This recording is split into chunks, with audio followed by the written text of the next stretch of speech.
No niin, tässä ohjeessa katsotaan kuinka YouTube-video liitetään vaikkapa PowerPoint-ohjelmaan.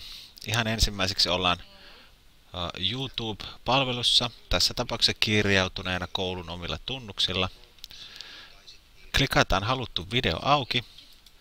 Mennään videon alapuolelle, valitaan jaa tai upota video ja valitaan tuo näkyvä linkki tuosta videon alta ja klikataan kopioi.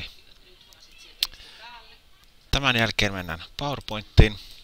Tuo linkki on edelleen kopioituna. Kirjoitetaan haluttu sana, johon tuo hyperlinkki määritellään.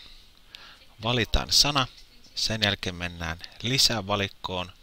Valitaan hyperlinkki, jonka jälkeen aukeaa lisää hyperlinkki-ikkuna.